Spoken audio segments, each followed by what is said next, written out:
secara elegan, terhormat.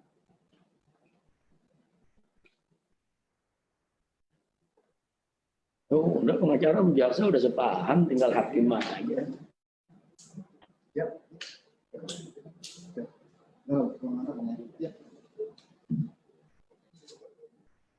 Jangan hakim lagi nelfon istana. Itu jam banyak di pengadilan. Masa ada di mana? Kalau ini Iya lah punya.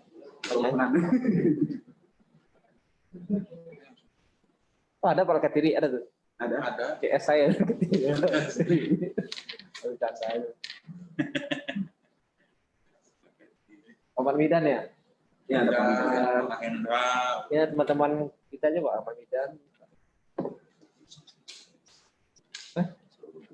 Iya. Pak Mahendra Data jarang tampil ya? Ada sama. Iya, dia lagi ada proses. Tes Bareskrim. Bareskrim. Tes. Dia nggak ngerti. Tes. Bareskrim. Tes Bareskrim. Tes. Coba lagi Pak, maaf Bareskrim. Ya, tes. Jelas ya Pak? Tes.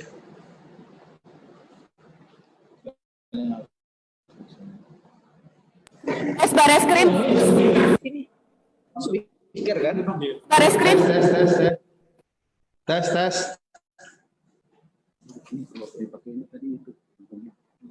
Dia feedback. Ini buat bicara aja, Pak. Izin, Pak. Tes. Ini speaker kan? Yang penting kalau ngomong nanti di sini berarti. Sebenarnya dari sini bisa Ini juga bisa ngomong nih. Bisa juga sini kan? bisa Anak band. Itu jelas di sini. Tes. iya, lebih jelasnya di sini, Pak. Iya. Pas pakai speaker. Kok susah ngomong? Habibnya kasihan. Sono aja ke pengadilan. Kalau pengadilan kan santai, ya kan? Berdebatnya lebih enak.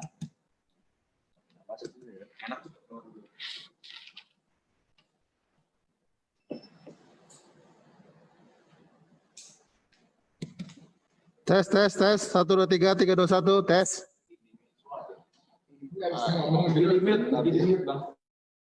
Lagi mute. Oh, di mute. Oh, tuh Hakim datang. Hakim bingung konten atau enggak. Gambar masih ini. Gambarnya lain. Oh, sinyal itu mah ya. Iya. Nggak bisa, kalau itu nggak bisa dibenerin, itu tergantung. Dicabut, sidang dibuka kembali dan dinyatakan terbuka untuk umum. Tes. Assalamualaikum Habib, apakah suara saya sudah dapat didengar secara jelas? Waalaikumsalam warahmatullahi wabarakatuh. Ya, baru saya dengar. Ya. Bagaimana bisa didengar suara Habib sini? Bisa didengar suara Testing. Habib? Sekarang kalau tadi dari Palestina terdengar sekarang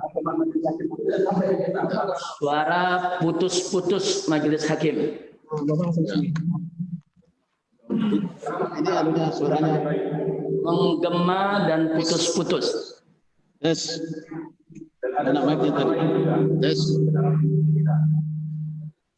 Tes. Tes audio. Tes. Bisa dulu. Tes. Ini yang terang. Tes suara. Tes. Kita mencoba memulai lagi Habib. Mudah-mudahan ini suara bisa terdengar secara timbal balik ya. Suara Habib juga bisa terang di sini, suara saya juga bisa terang didengar di sana. Ya, Saya ulangi, apakah suara saya dapat didengar secara jelas dan terang? saat ini terdengar, tapi agak menggema.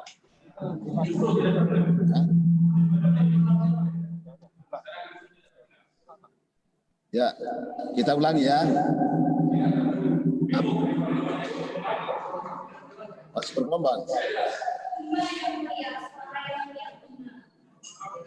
Bergema. Ya. Kalau yang penting bisa didengar secara jelas.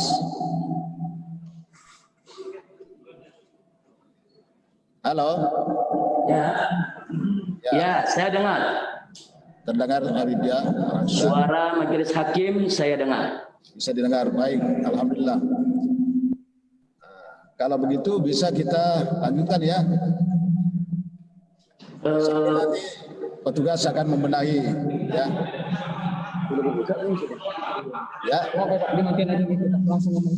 Oh, belum dibuka ya.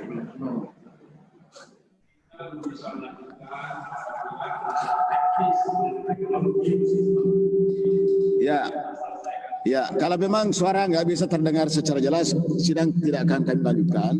Makanya kita coba dulu ya. Kalau memang sekarang sudah bisa, belum bisa, belum terdengar suara saya.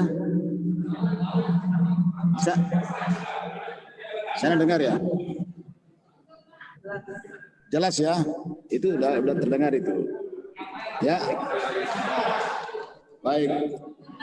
Kalau sekarang sudah bisa terdengar dengan terang. Sudah ya. Ya. Jadi nanti berikutnya kita beri kesempatan juga petugas membenahi karena ini kan sifatnya mendadak, ini baru diketahui seperti ini. Ya, selama ini kan bisa kita mungkin kalau di rutan tempat lain mungkin audionya nggak bagus.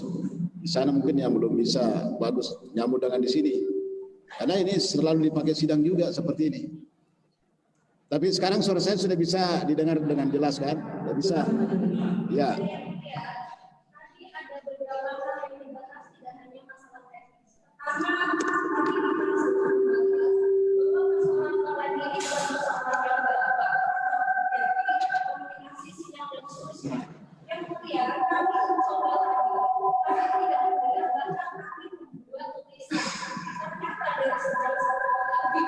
Suara pengacara saya tidak dengar. Suara hakim tadi sangat jelas, tapi suara pengacara saya tidak dengar dengan jelas.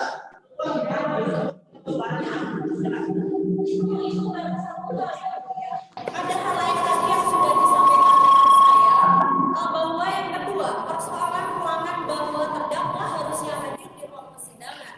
Pertanyaannya adalah apakah Bareskrim sudah menjadi ruang persidangan? Apakah sudah ada ketetapan dari Mahkamah Agung terkait hal itu? Jika memang tidak, tentu ini melanggar hukum acara. KUHP kita jelas menyebutkan bahwa terdakwa harus di ruang persidangan. Jika alasannya adalah ketiga, bahwa itu adalah podcast, bukankah banyak hal dilakukan? Kalau Habib Rizik hadir di antara kami di tengah, jarak kami bahkan lebih jauh. Artinya apa? Terlalu dipaksakan. Kenapa harus sidang online? Sekali lagi yang mulia, ada tiga hal kali ini. Pertama adalah persidangan online ini terlalu dipaksakan karena jauh dari kesederhanaan, jauh dari cepat, biaya murah dan seterusnya. Bahkan kami dibuat hari ini sekali lagi seolah-olah kami kehilangan indera yang lain, harus saling menulis. Kami harus menulis, tidak bisa mendengar kami harus menulis karena kami juga tidak bisa mendengar. Yang kedua, bahkan di dalam ruangan ini pada saat yang mulia berbicara, kami memang mendengar, tetapi itu sangat berdengung yang mulia. Artinya apa? Jangankan di sana, bahkan di dalam ruangan ini saya itu tidak jelas. Kami mohon sekali lagi, kami mohon dihadirkan Habib Rizik untuk kita bersidang, dan kendala-kendala teknis ini kalau memang tidak bisa diatasi, tidak perlu dipaksakan karena kita bisa online dan harus online. Saya pikir itu yang mulia. Terima kasih. Ya, baik, satu-satu dulu ya, saya tanggapi satu-satu dulu, kita melangkah satu-satu ya. Yang pertama dulu ini masih audio, suara dulu yang saya mau perjelas.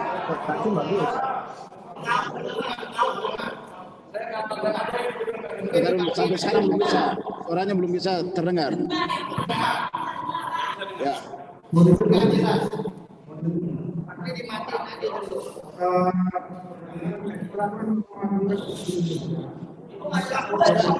Sebentar dulu ya. Saya minta dulu. Jangan dulu masuk ke situ. Ini masalah suara dulu. Kalau suaranya ini sudah clear, baru kita melangkah lagi ya. Saya nggak masuk dulu ke situ karena nanti berdebat ini nggak jelas suaranya ya percuma juga ya. Nanti seperti orang bisu berdebat nggak jelas apa isi perdebatannya. Ya. Berarti jelas ya sebagai. Bagaimana? Ini jaksa mungkin juga bias juga nanti. Ini nggak jelas. Tapi bisa terdengar dengan jelas nggak? Tidak jelas. Tuh.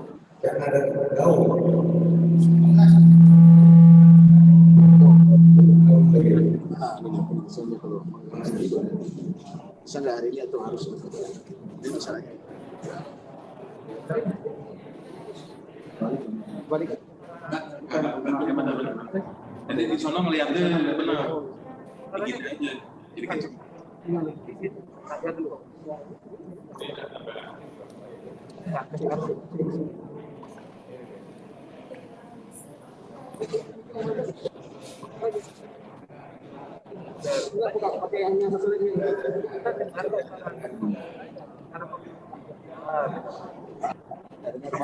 dengar lebih itu speakernya bergelombang dia katanya. Apa bisa nggak atau kita yang speaker bukan aja sih?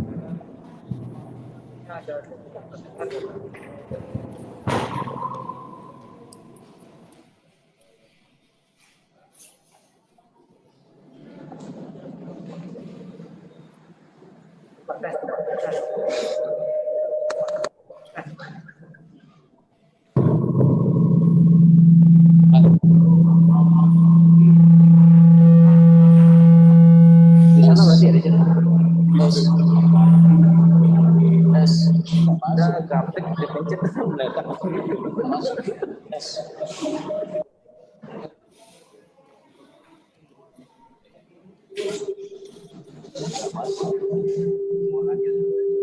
Kalau memang nggak bisa suaranya. Membawa.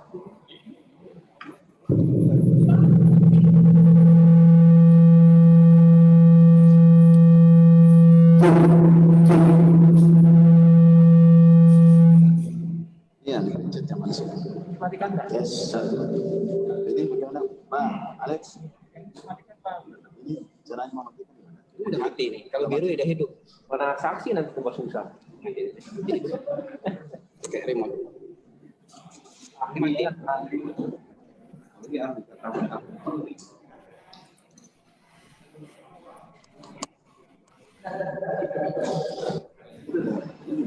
Yes. Kalau pakai mic begini terang nggak? Sudah kedengaran? Tapi kalau suaranya seperti ini bisa lanjut kita ya. Baik. Kemudian, Habib, suara saya sudah bisa didengar? Suara Pak Hakim sejak tadi terdengar, tapi suara pengacara sama sekali tidak terdengar tadi. Coba penasihat hukum bicara di situ bisa nggak? Coba disapa dulu.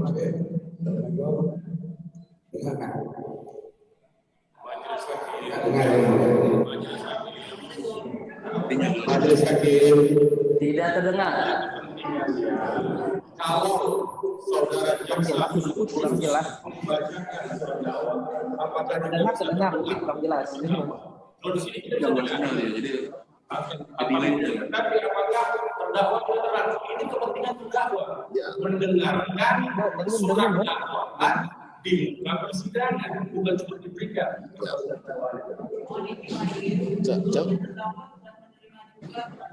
Sudah, kalau sudah terima semua. Tapi ini soal pembacaan apakah didengarkan oleh terdakwa atau tidak. Saudara jaksa penuntut umum, saudara kewajiban menghadirkan terdakwa dalam ruang persidangan. Hak terdakwa untuk menghadirkan di ruang persidangan. Anda berkewajiban menjalankan itu. Tugas undang-undang. Sebentar dulu. Ini Itu bicara tugas undang-undang. Jangan noise. bicara satu-satu dulu supaya jelas. Sekarang Kayak ini yang undang-undang yang tentukan, saudara jaksa penuntut umum. coba dulu ya, sekarang penuntut umum coba sapa Habib, bisa kedengaran nggak suaranya di sana? Ya. Assalamualaikum warahmatullahi wabarakatuh. Bismillahirrahmanirrahim. Subhanallahil jabbaril qahhar. Walhamdulillahil ghaffar sattar. Wassalatu wassalamu ala nabiyil mukhtar wa ala alihi al-athhar wa ashabihi al-akhyar wa atba'ihi al-abrar. Nota keberatan atau eksepsi Habib Muhammad Rizik bin Syihab atas dakwaan jaksa penuntut umum nomor perkara 2 PDM Slip 016 DKP CIP /EU /2021 tentang swab tes COVID-19 di Rumah Sakit Umi Bogor. Sebelum saya menyampaikan bantahan dan sanggahan saya atas dakwaan jaksa penuntut umum, maka terlebih dahulu saya mengingatkan diri saya khususnya dan umumnya kepada majelis hakim yang mulia, seluruh pengacara yang tercinta, semua jaksa penuntut umum yang terhormat, dan segenap para pecinta keadilan. Ketahuilah bahwasanya salah satu nama Allah Subhanahu wa taala adalah Al-Adil, yang artinya adalah Maha Adil. Allah Subhanahu wa taala yang Maha Adil memerintahkan segenap umat manusia untuk bersikap dan berbuat adil serta selalu menegakkan keadilan sebagaimana termaktub dalam kitab suci Al-Qur'an Karim. Pertama, dalam surat An-Nahl ayat 90, wallahu subhanahu wa ta'ala qala innallaha ya'muru bil adli wal ihsan. Sesungguhnya Allah memerintahkan berlaku adil dan berbuat kebajikan. Kedua, surat An-Nisa ayat 58. Faqala ta'ala wa idza hakamtum bainan nas an tahkumu bil adl. Dan apabila kalian menetapkan hukum di antara manusia, maka tetapkanlah hukum dengan adil. Yang ketiga, surat Al-Maidah ayat 8. Faqala ta'ala ya ayyuhalladzina amanu kunu qawwamina lillahi syuhada'a bil qist wa la yajrimannakum sana'anu qaumin 'ala alla ta'dilu i'dilu wa aqrabu lit-taqwa wattaqullah. Di mana dalam ayat ini Allah menyatakan, hai orang-orang yang beriman, jadilah kalian orang-orang yang menegakkan kebenaran karena Allah, menjadi saksi-saksi dengan adil, dan janganlah sekali-kali kebencianmu terhadap suatu kaum mendorong kamu untuk berlaku tidak adil. Berlaku adillah, karena adil itu lebih dekat kepada takwa, dan bertakwalah kalian semua kepada Allah. Yang keempat, surat Al-Maidah ayat 42. Faqala ta'ala wa in hakamta fahkum bainahum bil qist innallaha yuhibbul muqsitin. Allah menyatakan, jika kamu memutuskan perkara di antara mereka, maka putuskanlah dengan adil. Sesungguhnya Allah menyukai orang-orang yang adil. Yang kelima, surat Al-An'am ayat 152. Wa idza qultum fa'dilu walau kana dha qurba. Dan apabila kamu berkata, maka adillah walau terhadap kerabat orang dekat sekalipun. Dan Allah Subhanahu wa ta'ala yang Maha Adil mengharamkan kezaliman atas zat dirinya sendiri dan atas segenap umat manusia. Allah Subhanahu wa ta'ala yang Maha Adil berfirman dalam hadis qudsi, kama qala Nabi sallallahu alaihi wasallam yarwi an rabbi annahu qala ya ibadi inni haramtu dzulma ala nafsi wa ja'altuhu muharraman bainakum fala tadhalamu. Artinya, wahai hambaku, kata Allah, sesungguhnya aku haramkan kezaliman atas diriku dan aku menjadikannya sebagai sesuatu yang haram di antara kalian. Karenanya janganlah kalian saling menzalimi. Lalu Rasulullah sallallahu alaihi wasallam menegaskan dalam hadisnya, kama qala Nabi sallallahu alaihi wasallam, iyyakum wadzulma fa inna dzulma dzulumatun yaumal qiyamah. Jauhilah oleh kamu sekalian kezaliman, karena kezaliman itu merupakan aneka kegelapan di hari kiamat.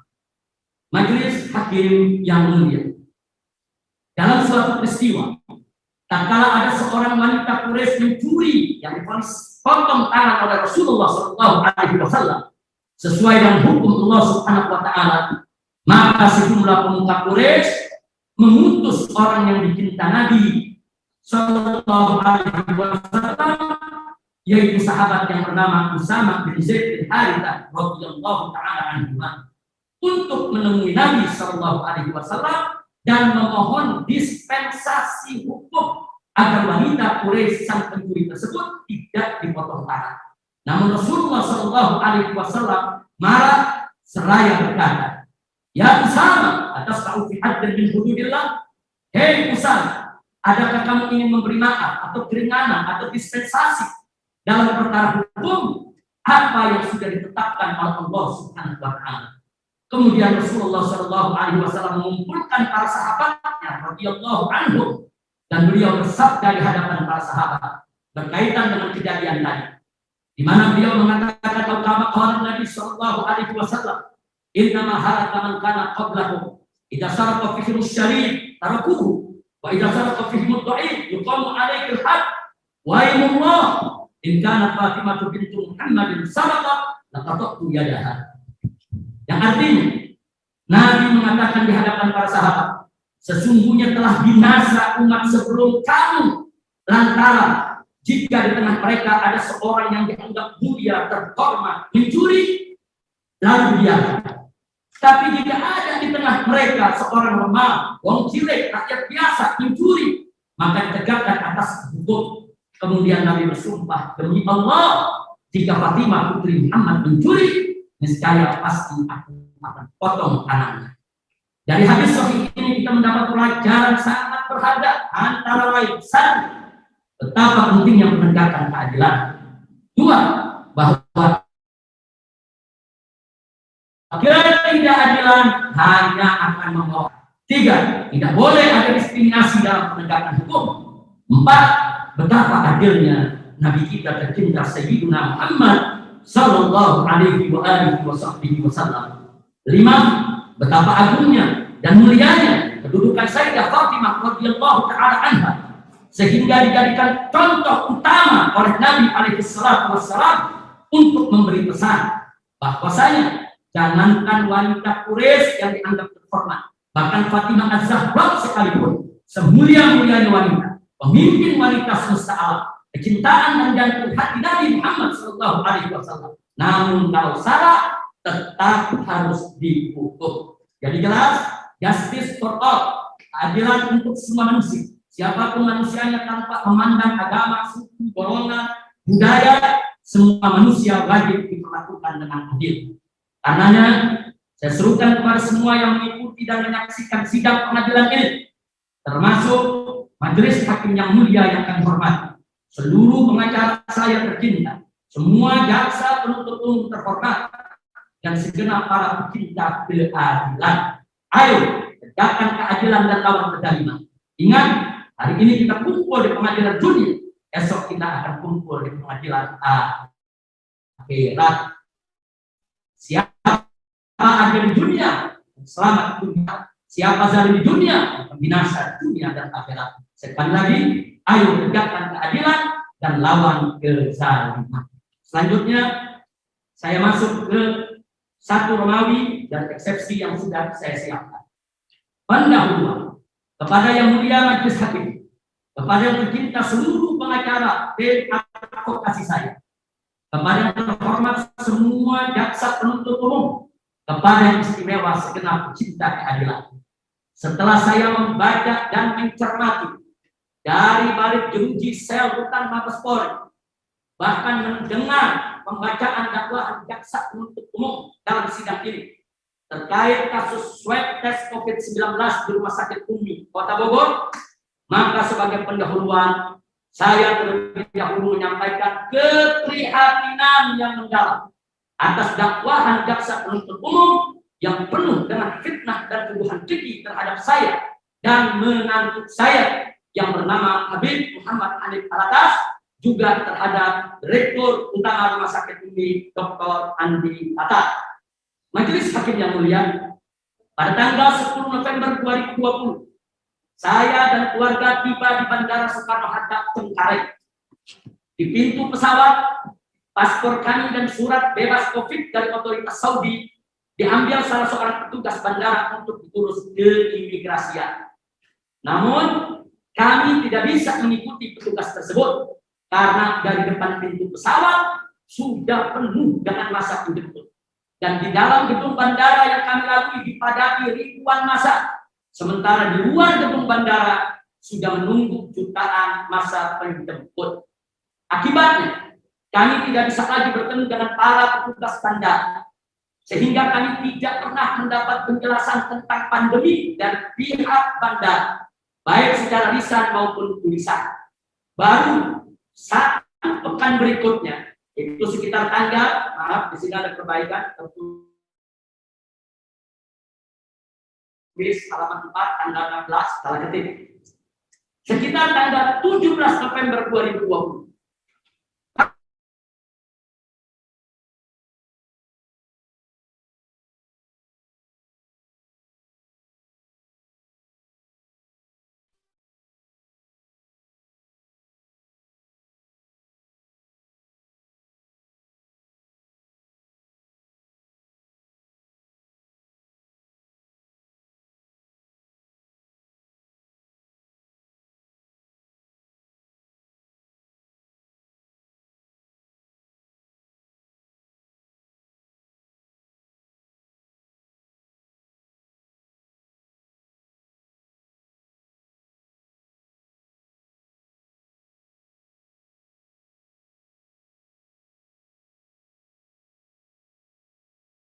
Namun sangat disesalkan, Bima Arya, Wali Kota Bogor, sekaligus Ketua Satgas Covid Kota Bogor, langsung keluar-keluar di berbagai media sehingga menimbulkan kehebohan dan sangat mengganggu proses perawatan saya di Rumah Sakit Umi, sekaligus mengganggu ketenangan Rumah Sakit Umi.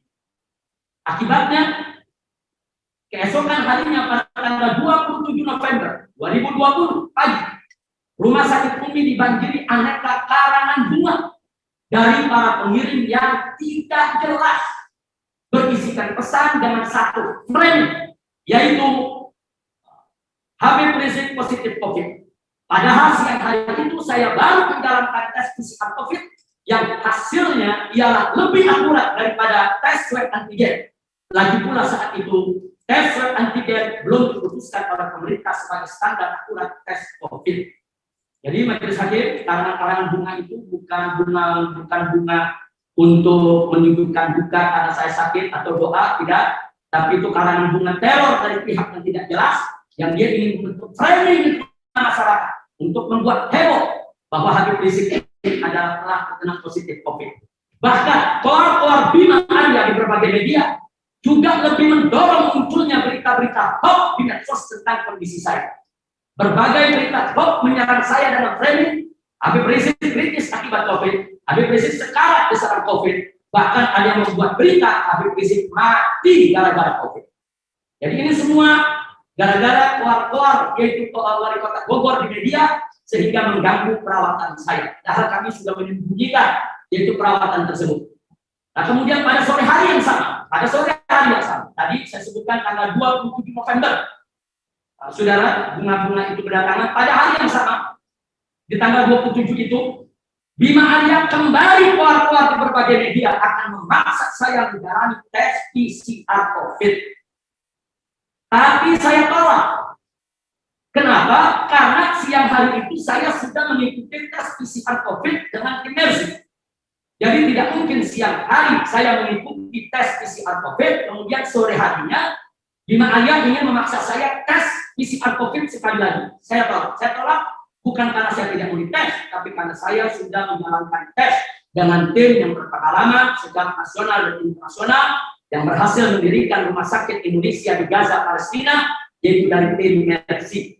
Yang memang sejak awal kepulangan saya dari Kota Suci Makkah sudah dengan setia melakukan pendampingan dan pemeriksaan kesehatan saya dan keluarga.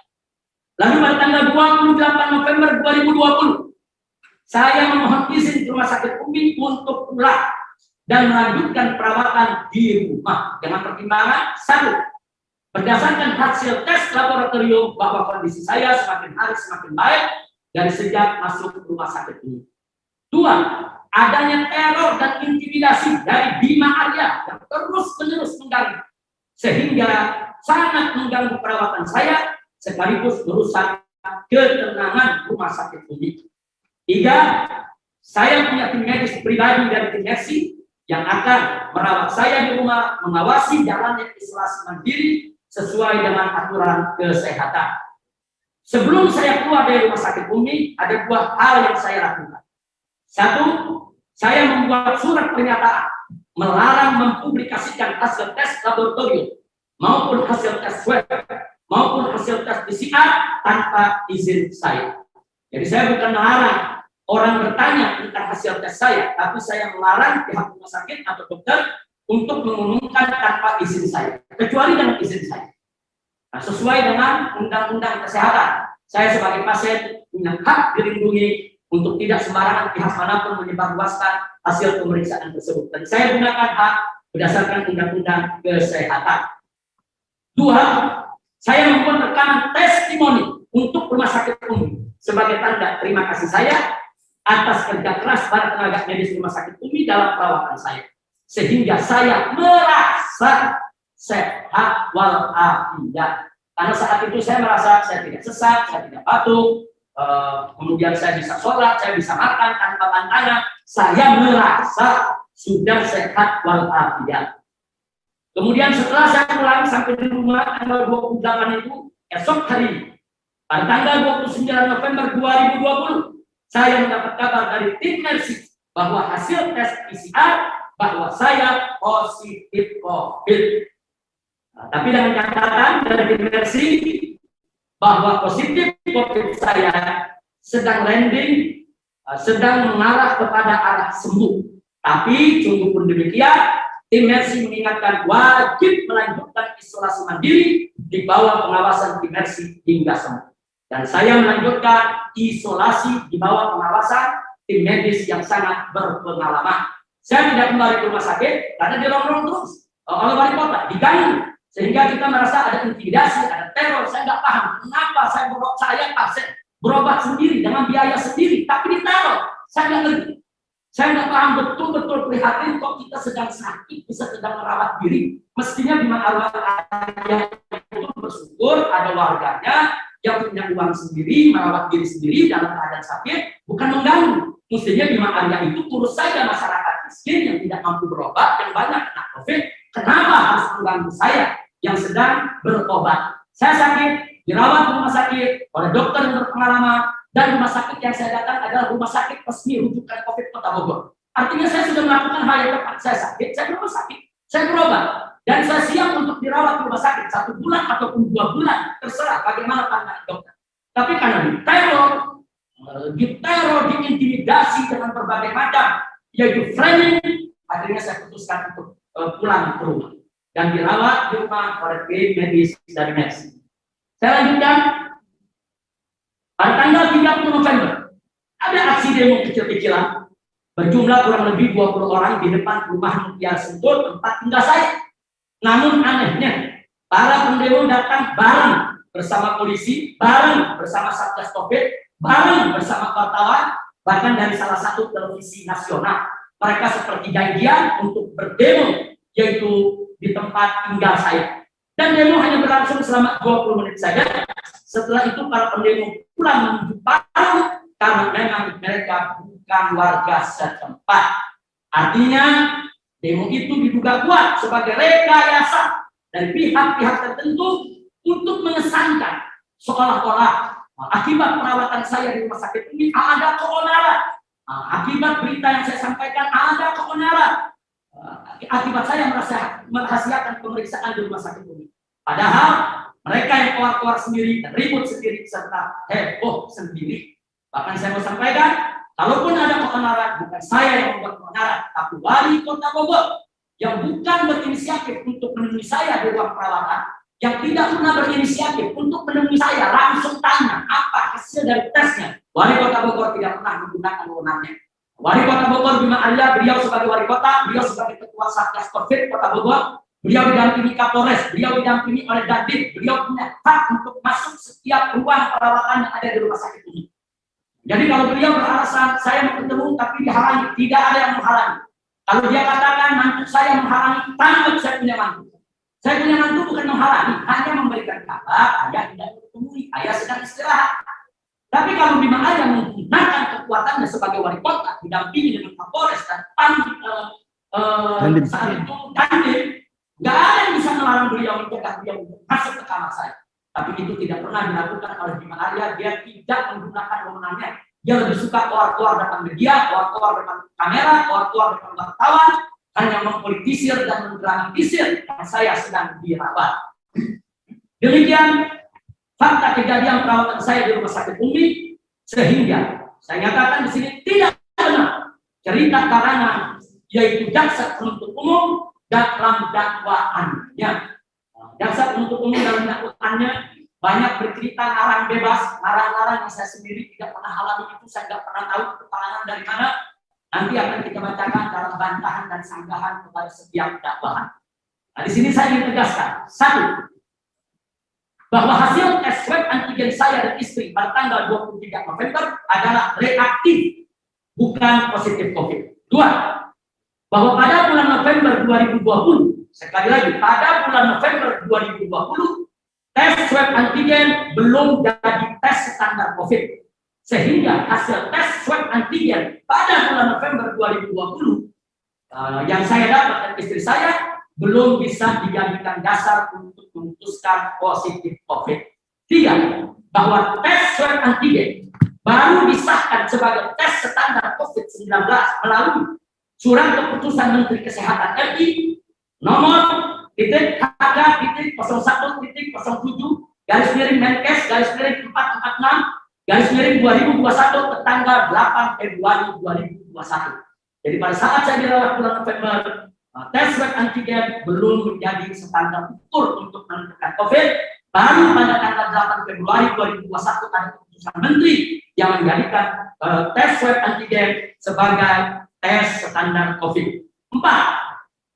Bahwa saya dan istri jalani tes PCR tanggal 27 November 2020 di Rumah Sakit Umi di bawah bantuan tim Mercy dan pengawasan mereka. Dan tanggal 28 November 2020 kami sudah keluar dari Rumah Sakit Umi dengan alasan yang sudah kami sebutkan tadi. Karena kami mengalami teror dan intimidasi dari wali kota Bogor dan gerombolannya.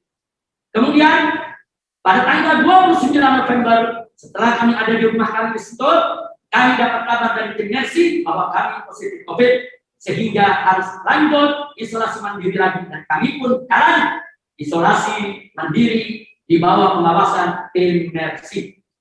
Jadi saya sampaikan di sini, Majelis Hakim yang mulia, dari tanggal 17 November kami sudah melaksanakan isolasi mandiri setelah dapat keterangan dari imigrasian. Kemudian kami dirawat di rumah sakit. Setelah itu keluar dari rumah sakit, kami lanjut lagi isolasi. Jadi kami masih tetap dalam proses isolasi mandiri, tidak bertemu orang. Bahkan cucu saya sendiri, walaupun rumah, tidak boleh bertemu dengan saya. Kita pisahkan, betul-betul kita pisah. Semua, saya punya cucu, saya punya anak, tidak boleh bertemu dengan saya. 5.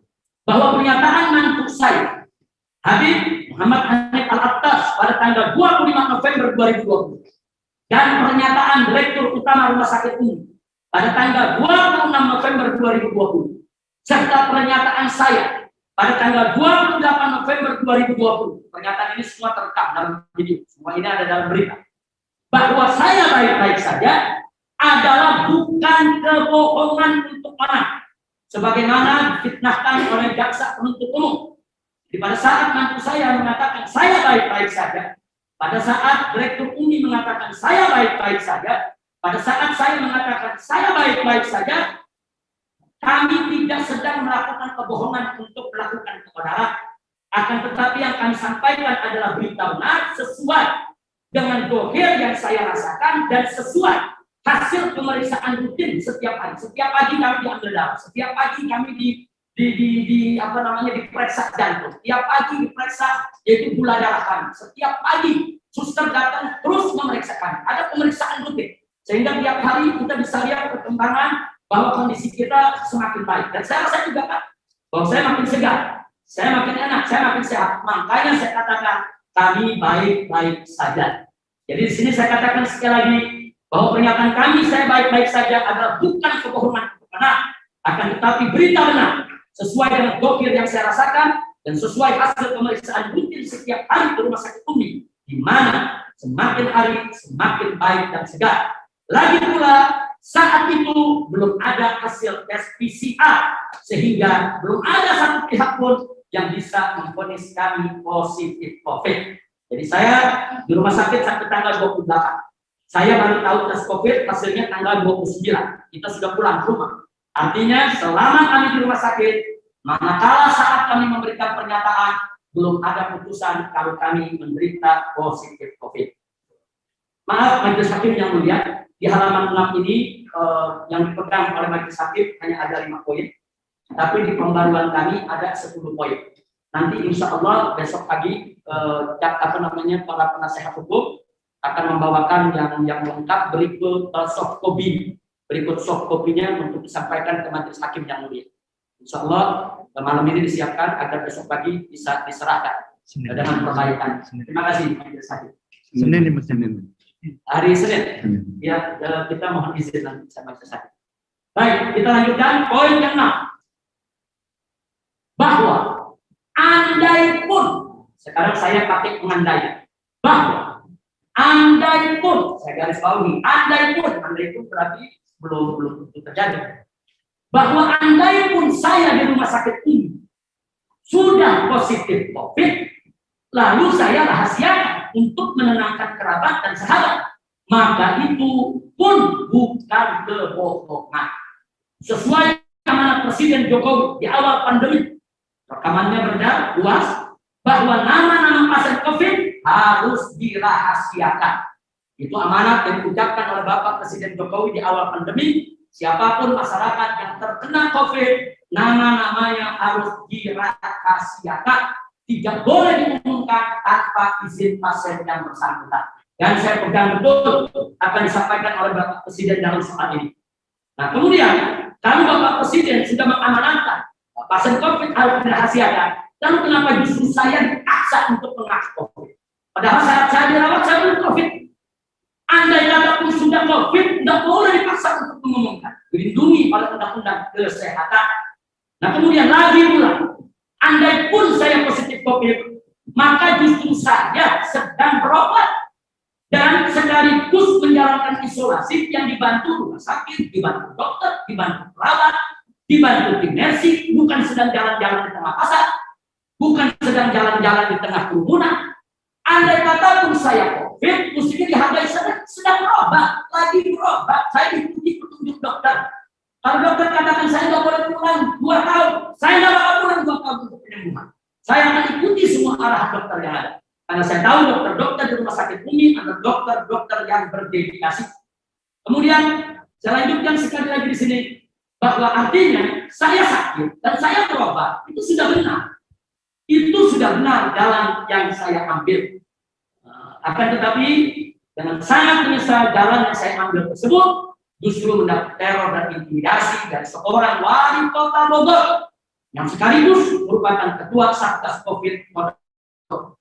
Kemudian yang ketujuh, saya sampaikan di sini. Jadi dakwahan jaksa penuntut umum yang memfitnah dan menuduh bahwa perawatan saya di rumah sakit umum dan tes swab COVID-19 di rumah sakit tersebut telah menyebabkan kebenaran adalah tidak benar.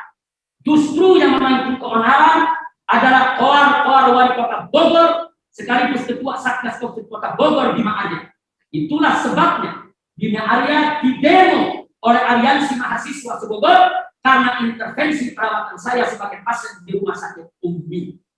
Adapun adanya demo segelintir orang ke tempat tinggal saya di Sentul, itu hanya bagian daripada rekayasa. Akan tetapi alhamdulillah ternyata itu juga sekaligus menjadi bukti akibat daripada koar Bima Arya.